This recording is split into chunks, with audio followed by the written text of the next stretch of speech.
বানায় দেখছ, লেস মাথা কোনো কিছু বাদ দেয় না, গ্যাস গ্যাস করে একটা বিরিয়ানি বানায় খেয়ে ফেলায়। আর একটা দানবের মতো শরীর। ওরা কি একটা দুটা এই গুলছাপ দিয়ে ওদের পেট ভরবো? ওরা না হইলেও 50টা গুলছাপ একবারে খেয়ে ফেলাইতে পারে। তোরা এটা কি করলি ভাই? তগুলোকে আমাদের তো কোনো শত্রুতা নাই। একটা কথা ডাইরেক্ট বলে দিই, শোন, এই যে আমার লগে তিরিং বিরিং করছ, আম করে ফাঁসাই দিছ, আমরা আন্তর্জাতিক ট্রাইব্যুনালে এটা নিয়ে বিচার চামু। তোরা কি কারণে আমি গুলছাপ আমার পদবি চেঞ্জ করে আমার বানায় ফেলাইছ সান্ডা, তাই না? এর বিচার আমি সামু বিচার করমু, মনে রাখিস।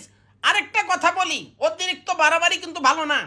যদি বেশি বাড়াবাড়ি করস, এই যে কি এই শাহবাগে চলতেছে না, হ্যাঁ, চেয়েছিলাম হিস্সা হয়ে গেলাম বেশ্যা, এইরকম আন্দোলন শুরু করে দিব।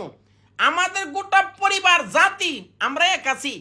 এদেরকে নিয়ে যদি প্রয়োজনে আমাদের শাহবাগে ম্যাগি নুডলস খাইয়া যদি আন্দোলন করতে হয় আমরা করবো। চেয়েছিলাম হিস্সা হয়ে গেলাম বেশ্যা, এইরকম আন্দোলন চলতে পারে। আর আমি হইলাম গুলহাব হয়ে গেলাম সান্ডা, এটা হইতে পারে না। হ্যাঁ বেটা, তোরা এরকম করলি কেন? আগে বেটা তোর আগেই তো ভালো আছিলাম।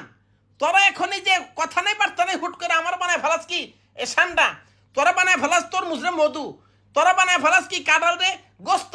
ওই তোদের ঘরে কি মা বোন নেই? হয় কি রে, তোর ঘরে কি মা বোন আছে?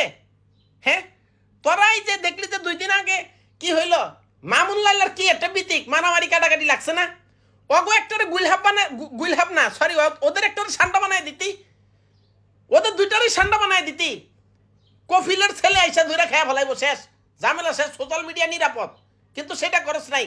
তোরা লাগছত কি একটা নিরহ প্রাণী আমরা ভাই, বনে জঙ্গলে ঘুরে ঘুরে এর খোয়ার থেকে একটা মুরগি হয়তো কামড় খাই, এটু কি আমাদের অপরাধ? একটা মুরগি খেয়ে ফেলাই।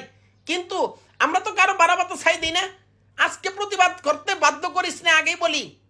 আমরা যদি সাহা ম্যাগি নুডলস খাইয়া চেয়েছিলাম হিস্সা হয়ে গেলাম বেশ্যা আন্দোলনে নামি, ভাই কেউ কিন্তু ঠেকাইতে পারবি না। আজকে নিজেদের অস্তিত্ব সংকটে পড়ে গেছি গা, কি তোদেরকে ছাইরা দিমু? দুনিয়ার ফালতু চিনস না কানা নাকি তোরা কানা?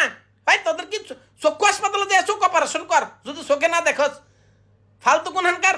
আমি হইলাম গুইল হাপ, আমি সান্ডা না, আমরা কেউ সান্ডা না ভাই। কফিলের ছেলেদের কাছে অকুল আবেদন ভাই, আপনারা আমাদেরকে সান্ডা ভাইবেন না, বিশ্বাস করেন।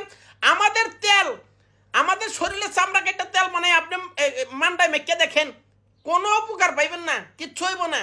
হ্যাঁ, সান্ডার তেল তো আপনারা কি কাজে নাকি ব্যবহার করেন? একটা গুইলহাব মাইরে আপনারা দেখেন যে সেই উপকার কাজে লাগে কিনা আমাদের তেল। আমরা গুইলহাব ভাই, আমরা সান্ডা না, বিশ্বাস করেন।